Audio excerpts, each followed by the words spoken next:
An attempt by Fox News to manufacture consent for Trump's idea to take over Greenland has hit a bit of a snag. Now, the network recently sent a correspondent over to try to paint the people living there as desiring some good old-fashioned American freedom, but found that most people were actually good where they're at, living under Danish rule. In fact, here's reporter Alex Hogan explaining from the capital of Nuuk. And the hot topic here has been President-elect Trump's comments about buying this Danish territory. Take a listen. A lot about Trump and also their opinion about Trump. I hate it. And basically, I don't know what he's aiming at. Me personally, I want to stick with Danish government. Well, most of the people that we talked with said that they did not support Trump's comments and found them offensive. Offensive. All right, not exactly a ringing endorsement of the idea. That said, I'm sure there's some Danish supporters or Danish Trump supporters out there that are like, oh yeah, no, yeah, freedom, freedom.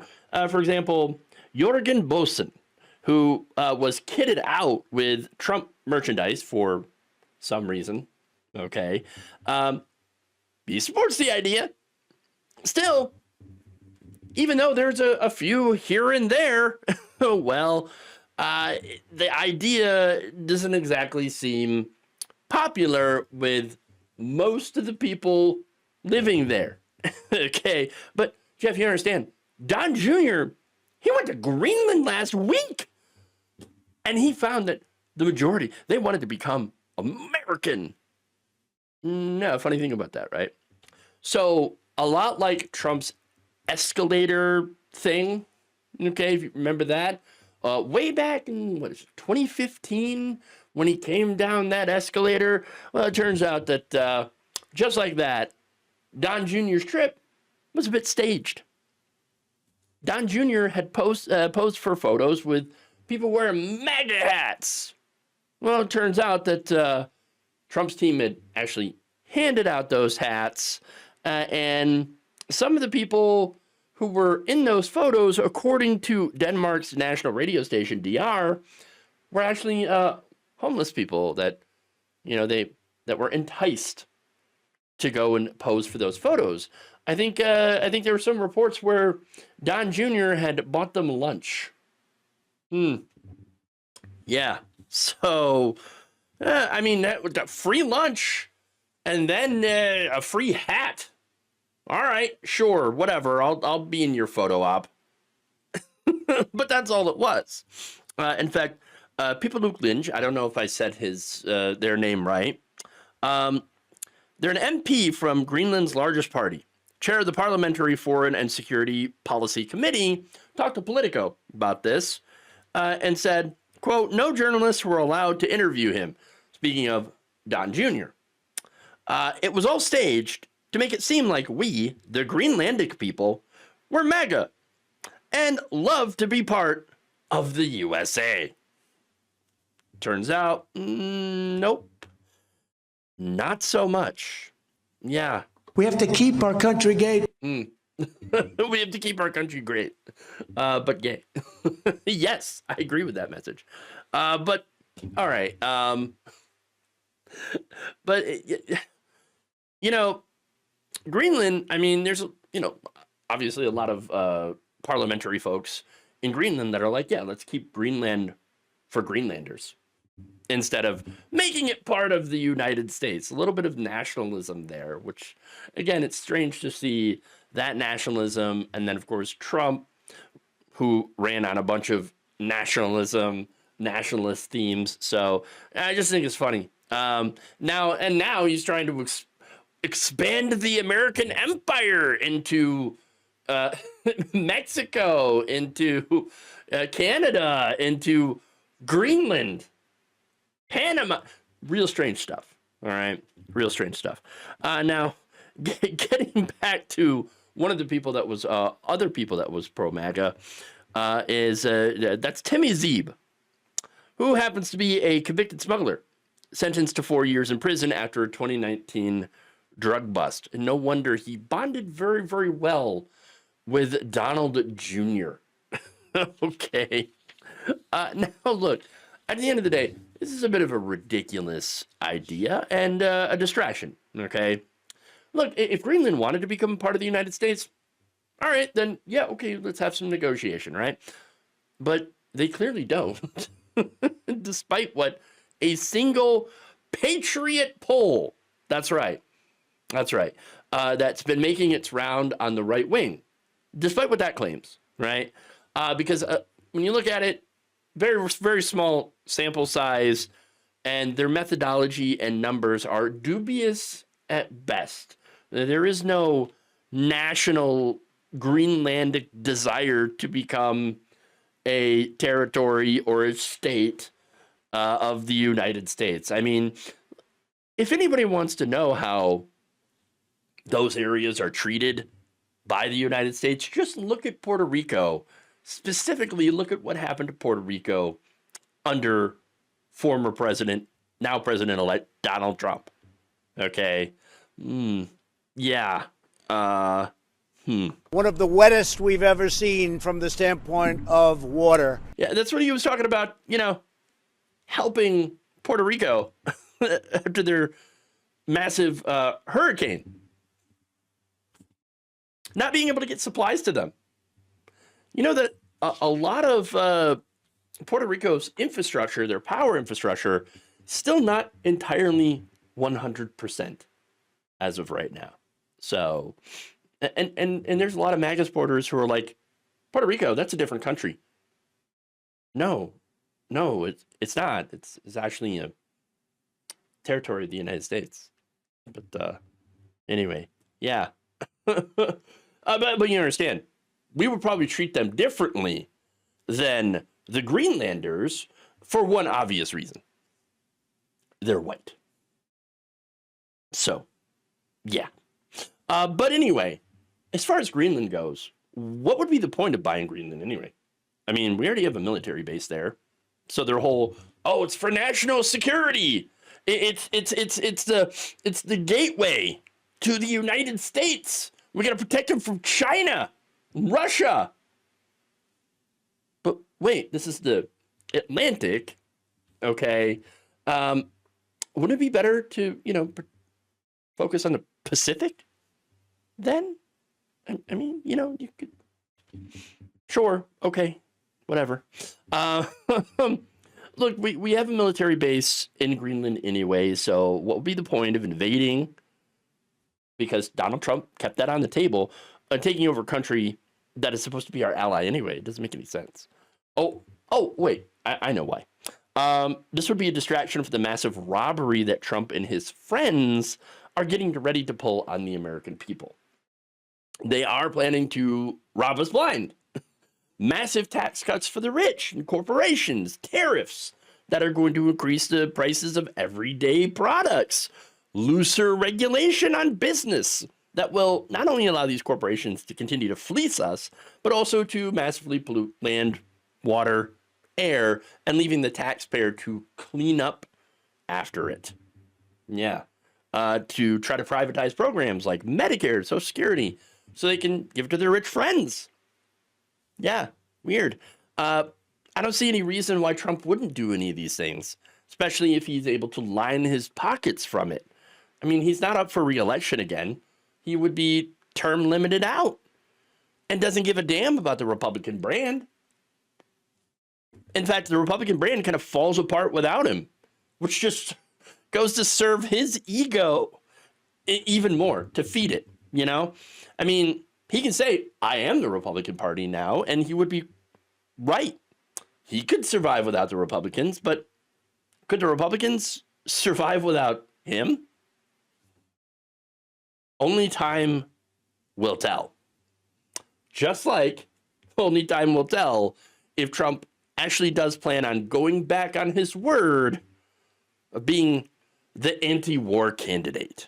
In what should not be a shocking development, a Republican state is now trying to take down marriage equality. This is Idaho's Republican Party. Last week, the House State Affairs Committee introduced something called House Joint Memorial 1. Okay. Now, this is a non-binding resolution, all right, with the goal of making a formal declaration by the House of Representatives in Idaho to call for the Supreme Court to allow states to discriminate against same-sex marriage, basically undoing Obergefell. Because of course, right? That's the ultimate plan, right? Now the resolution falsely claims the case, which was decided in 2015 by the Supreme Court, which was not as conservative back then, saying that this case causes, quote, collateral damage to other constitutional rights. Which one? Allegedly religious liberty, because of course, right? How does it do that? I mean, okay, how does somebody else getting married affect your religious liberty, right? If you don't believe in gay marriage, well, that's fine. Don't get one. That makes sense, right? You know, you don't have to. There's no state that's or law that compels you as a straight person to get gay married. Okay, so how does that impact your religious liberty? Well, it doesn't. It doesn't. But the churches, they'd have to get married in the churches, though, right? No, they don't. Marriage is not a religious institution. It's a civil one. You can get married in a church, but you don't have to. Okay?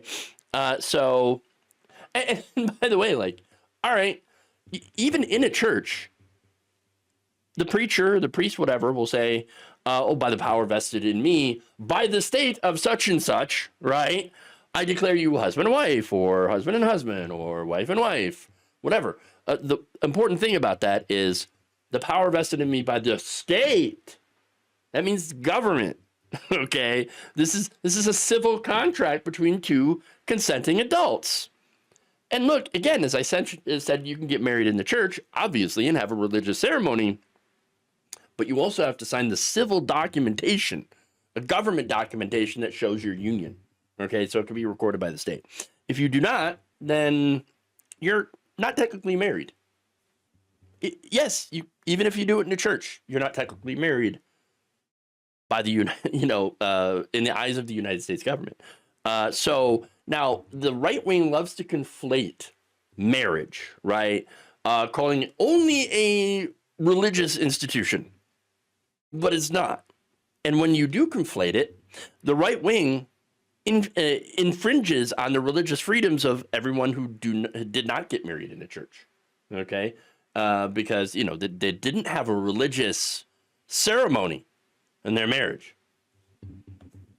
as well as, of course, the freedom of same-sex couples to enter into this marriage. So yeah, there's some problems, right? Now the resolution states plainly the Idaho legislature rejects the Obergefell decision and calls about the Supreme Court of the United States to reverse Obergefell and restore the natural definition of marriage, a union of one man and one woman. The natural definition, bro. We made this whole marriage thing up, right? I mean, there's been a bunch of different definitions of marriage. Usually it ends up being one man and a whole bunch of women. Okay. But not right now. Okay. The point being, none of the definitions of marriage are natural because marriage does not exist in nature. You do not see animals getting married. Okay. It's not a natural thing. It doesn't exist in nature. But these people are insane. That said, I don't really care about your personal insanity as long as you keep it to yourself. You believe whatever you want. All right? Do whatever you want as long as it affects you. The problem here with these, right-wingers is that they want everyone else to live by their rules. Not, keeping to yourself. Okay? No, they don't want to keep to themselves. They want to push their rules on everyone else, meaning that, it's religious rules. saying that I don't want you getting married because somehow that affects my life. No, it doesn't. No, it doesn't. Not at all. Now, that said, Jeff, you might think, I thought this was codified. You know, the Respect for Marriage Act in 2022, didn't that prevent any, state from getting rid of Obergefell? Here's the thing about that. The act did establish federal protections for same-sex marriage, but it does not require the states to uphold those protections. So basically, if Obergefell were overturned, you would have a dozen states that would automatically revert to anti-marriage equality statutes and state constitutional provisions, a lot like what happened when the right to abortion, when Roe was overturned. So that's kind of the problem here. That's the issue. Now, understand, though, that even though this is non-binding currently, they're telling you, they're telegraphing that this is their next target. They already got rid of, as I said, Roe. Now, and that has had deadly consequences for women, by the way. And now they're saying, yeah, we're coming after this next. Now, during that case, Roe, Justice Clarence Thomas had submitted a concurring opinion or ruling calling for past decisions that relied on the right to privacy, including Obergefell, to be re-examined. So, and it's not just Obergefell. I believe Loving v. Virginia, which is an interracial marriage, also to be looked at. And so, I mean, contraception, all that stuff. That's stuff that's going to be re-examined. All right. And here comes that, happening in a state like Idaho, which is the first one to call for re-examining Obergefell. And it's right before Donald Trump takes office for Trump 2.0. Interesting timing, isn't it? No. It's very precise timing, I think. Now, that said, I actually don't believe that Donald Trump gives a shit about gay marriage, whether it's legal or not. I really don't think he cares. It doesn't affect him. He can still get married as many times as he wants, and he doesn't care about other people. No. But that said, many of the ghouls that he's nominating for key positions of power in his administration, some of them do actually care.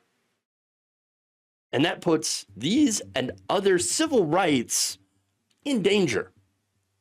So yes, while this is a non-binding resolution, it really serves as a shot across the bow that anyone who believes in liberty and freedom and human rights should be very, very concerned about.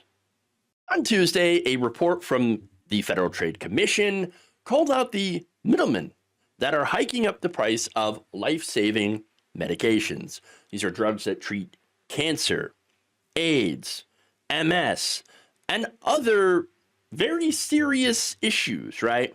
These drugs were jacked up, the price, way over the going rate, as much as 1,000% between the years of 2017 and 2022. So yeah, that's not a lot of time. Now, these upcharges provided about $7.3 billion in additional revenue to the pharmacies owned by these same corporations.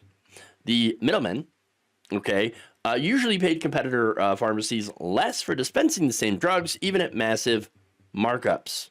Over that period, costs to commercial plans for the same class of drugs grew by 21%. For Medicare Part D plans, they grew between 14 to 15%, according to the reports.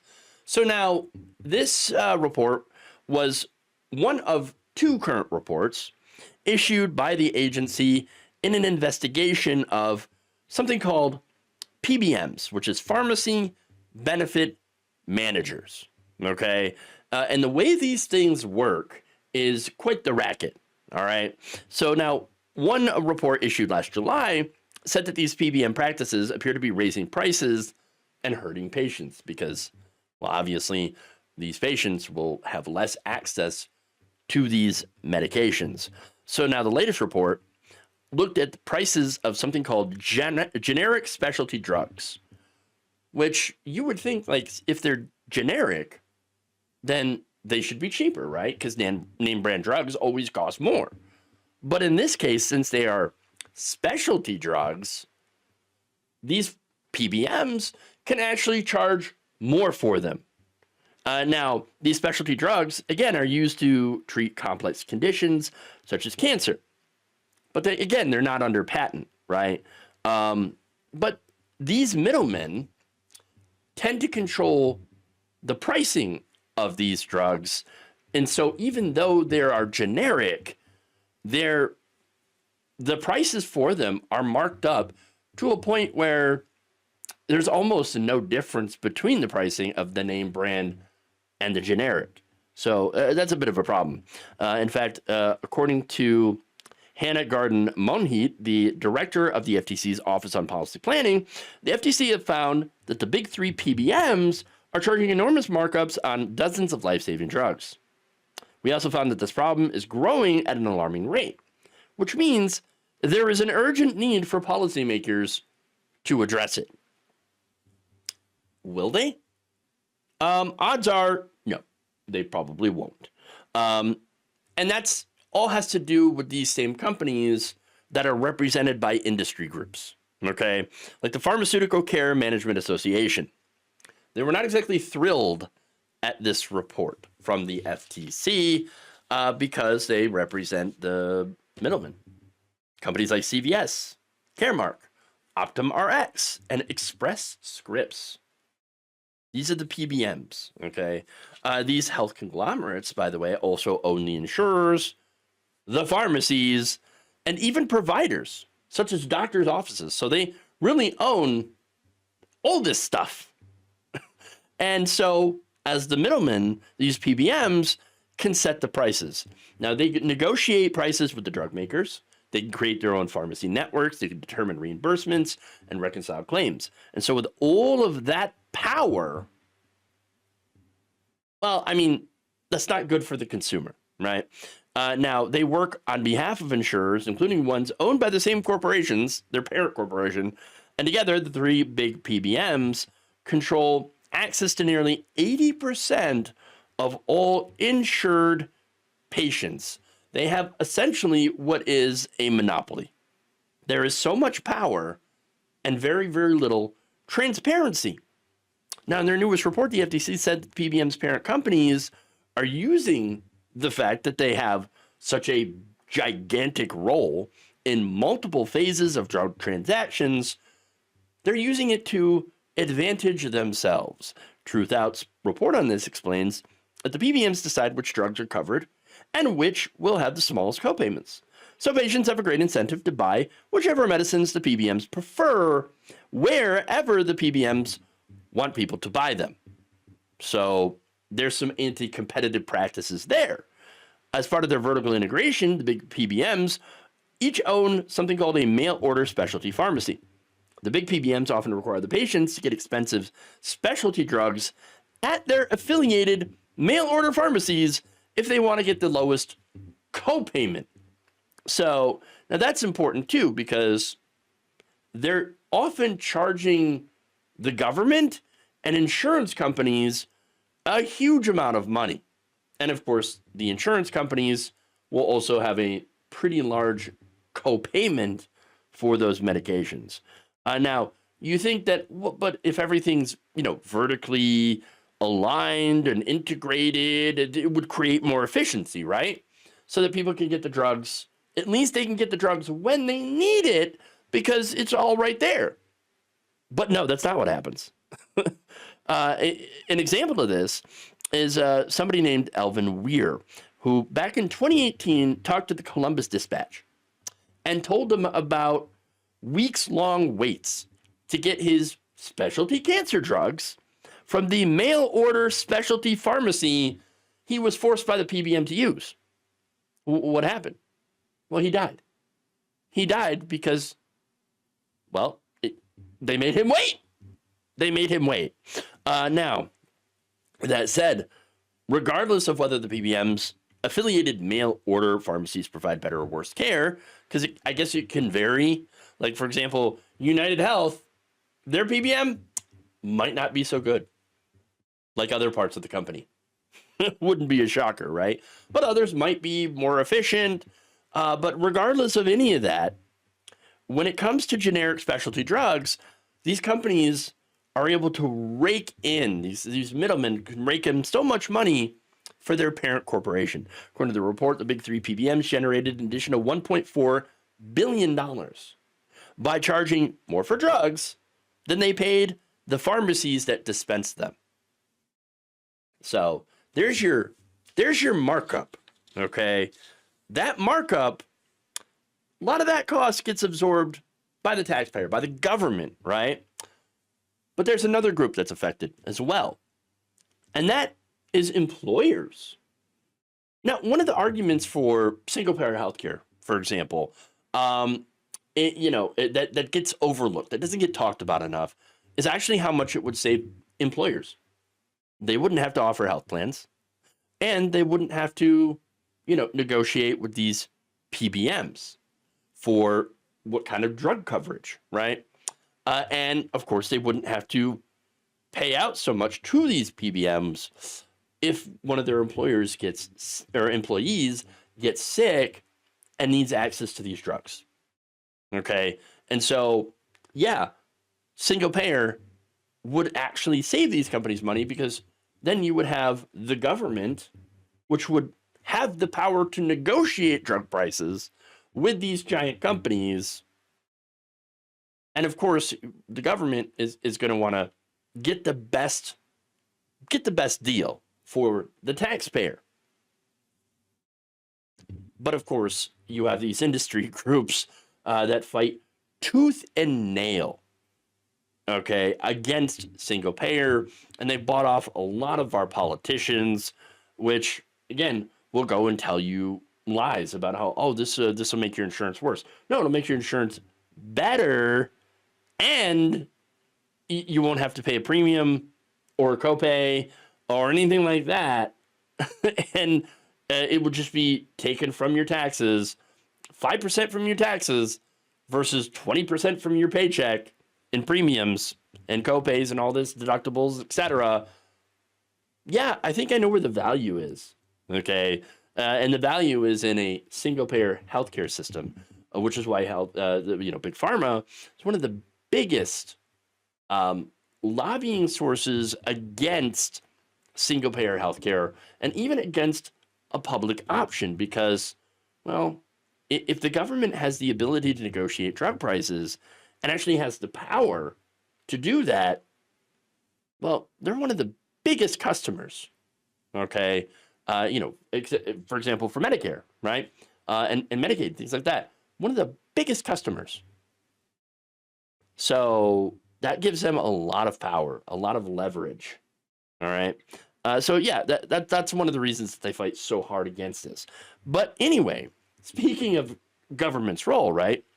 Well, the incoming administration is going to have the DOGE, right? Department of Government Efficiency. If they were actually serious about finding ways to save the government money, while, also helping employers save money, okay, then they would be encouraging a crackdown on these PBMs.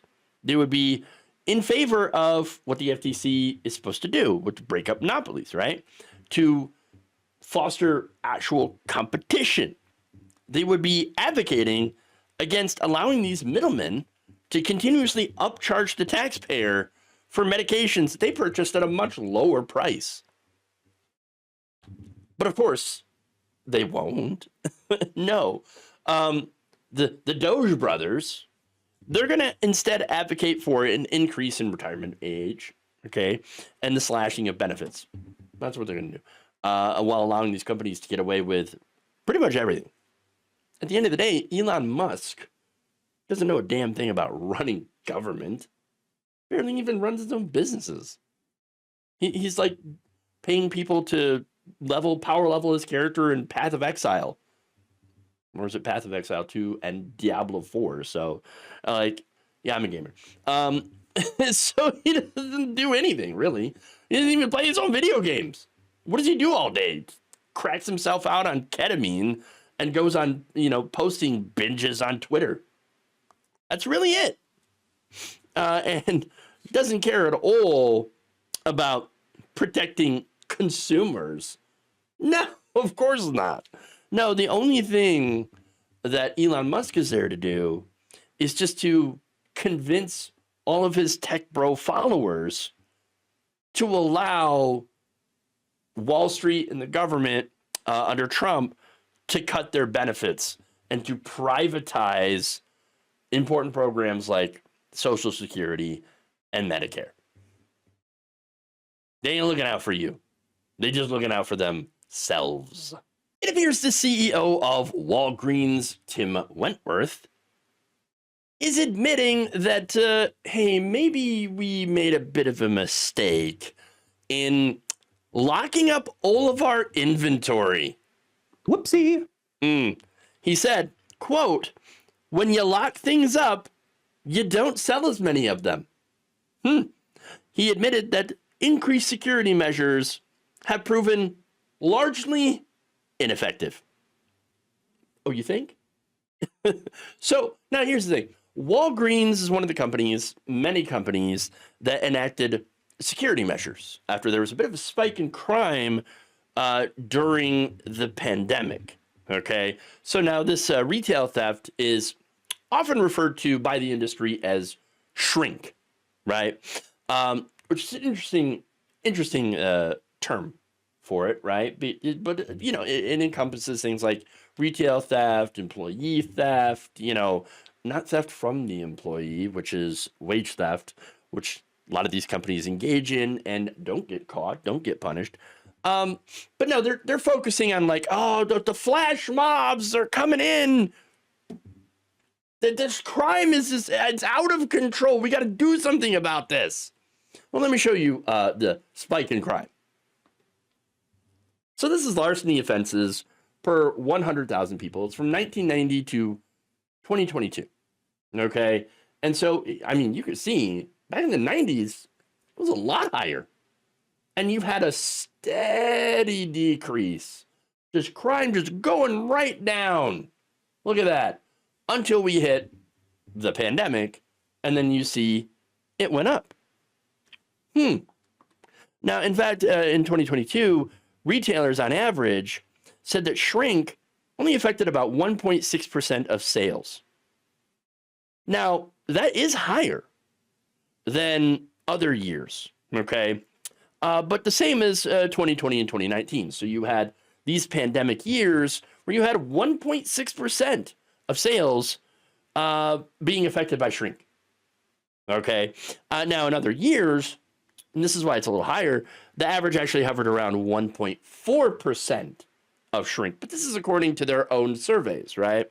Now, that said, a lot of the companies are actually being accused of using crime, right, viral crime videos, as a cover for closures and something to blame the closures, of many different stores that were actually underperforming.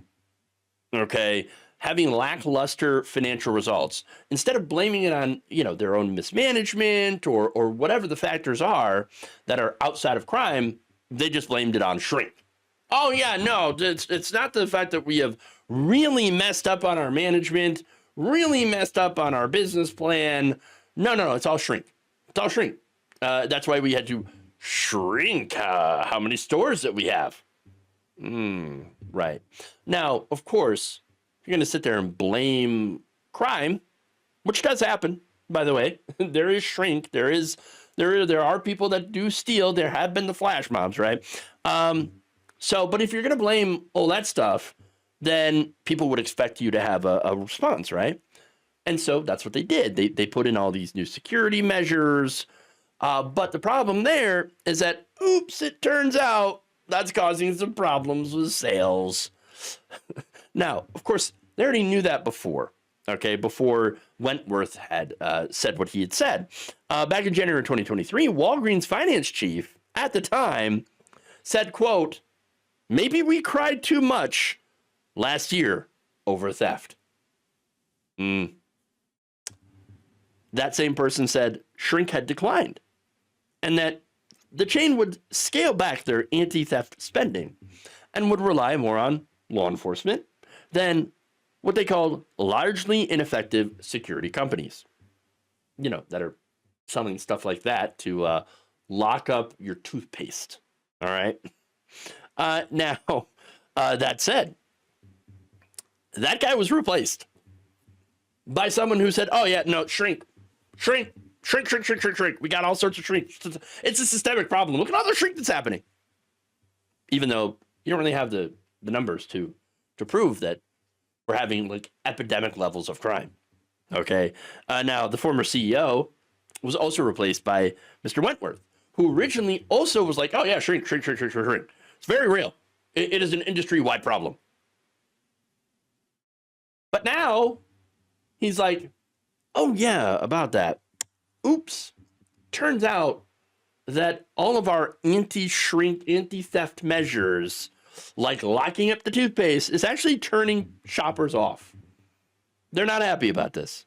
In fact, according to NPR, this is a article last year, almost a third of all shoppers said that locked up products actually hurt their perceptions of the store. They said in a survey by a consulting firm, Kearney's, of 500 adults in the US and in Canada, who said that locking up products, yeah, it actually prompts them to, not have good perceptions of the store, but almost a quarter of them said that they would abandon the purchase, and nearly half of them say they end up buying stuff somewhere else.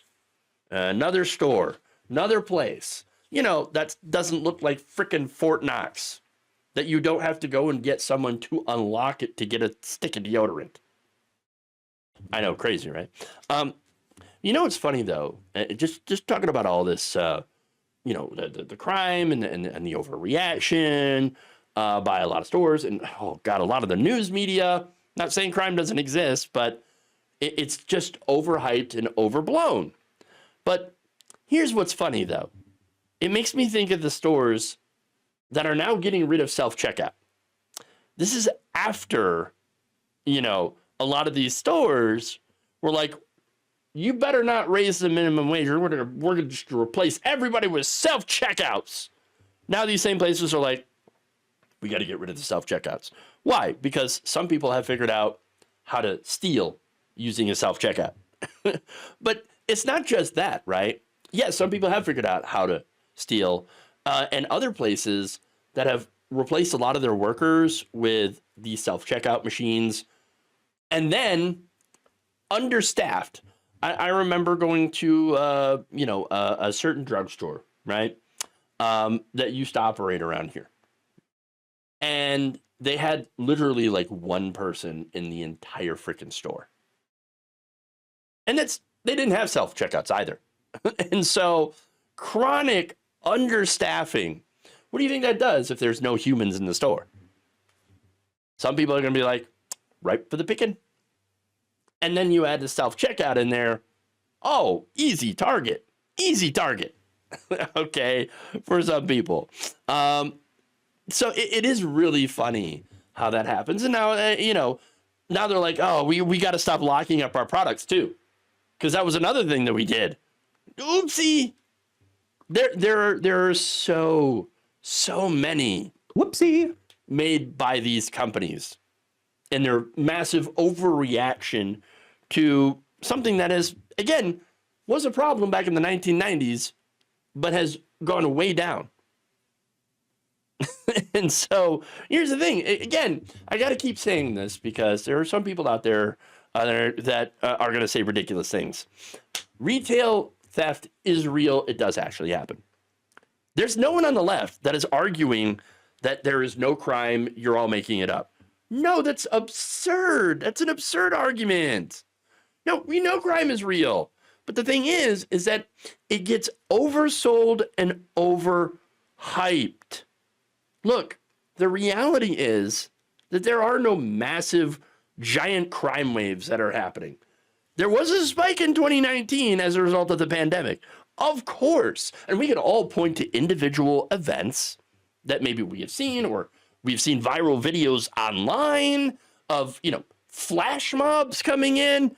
But understand that that does not paint the total picture. Over the most of the country, vast majority, crime is down. There are some places where it has increased. Yes, that's true. And some of them have had to take extraordinary measures. I get that. But at the end of the day, overall, when you look at the crime statistics, when you look at reported crime, it is down by a lot. But here's the thing, getting back to these stores. And of course, the news media plays a gigantic role in the perception of crime. Because you turn on local news, all it is, by the way, a lot of local news is owned by Sinclair Broadcasting, which is right wing. They will constantly play stories about the crime, robberies, murders, rapes. They're everywhere. They're happening everywhere. And so people are like, oh my God, it's a disaster out there. It's a hellhole, dystopia. When in reality, no. I'm not saying these things don't happen, but again, overhyped. That's the word. Okay. But a lot of the companies, getting back to them, they blame their store's underperformance all on theft, on shrink. But what's the big problem here? One of them is the fact that prices have gone up. Okay. Where you've had this greedflation. Okay. And you've had wages that have relatively stayed flat or not grown with the inflation. Most of the inflation that we have seen in prices coincides with massively increased corporate profits, which tells you what? That it's not their costs have gone up. It's just they have taken extra. They have used inflation to pad their own pockets. They're the ones that are inflating the costs on us and inflating their profits. Walgreens itself posted sales and profits back in August of 2024 that beat Wall Street's expectations. And yet they still plan on closing approximately 450 underperforming stores in 2025 and closing up to 1,200 stores over the next 3 years. So that's a lot of closings. And you know what? There's another company that recently closed a bunch of stores. Rite Aid. Same kind of store, right? Now, one of the reasons they closed a lot of stores is because they were bought out by, you guessed it, private equity. There's another problem there that cannot be attributed to crime. Because in a lot of these cases where private equity will purchase these stores, they will then charge their own stores to rent the lot. Okay. And then make money. They load these companies and stores up with massive amounts of debt. And then when they fail, they first fire a bunch of people. And then when these companies implode, they walk away because they've offloaded their debt onto these companies and have taken the profits, the revenue for themselves. That's how this private equity thing works. So can't attribute that to crime. Okay. Now, what can be and should be is the fact that most theft in this country is actually performed by the companies themselves. What do I mean? Wage theft, which is far more common than the viral flash mobs that you see. But these companies, of course, tend to ignore that because they're the ones doing it. And so, they want to get away with it. And by the way, that kind of theft, when you're stealing from your workers, well, that's less money into the worker's pocket, which they cannot turn around and then buy things at your stores. So you're only really end up hurting yourselves and your own sales in the long run, which might be contributing to underperforming stores. So yeah, they're kind of figuring this out a little bit, but at the end of the day, I don't really think it's gonna do much for these failing brands. Thank you for watching. If you enjoyed this video, please like, share, subscribe, hit the bell icon in order to get notified whenever a new video is released. And if you want to support independent, progressive media through this difficult time where it seems like everybody is shutting down, you can become a member on our YouTube page, you can become a subscriber on Facebook, or you can go to my Patreon. It's patreon.com/Jeff Waldorf. Thank you.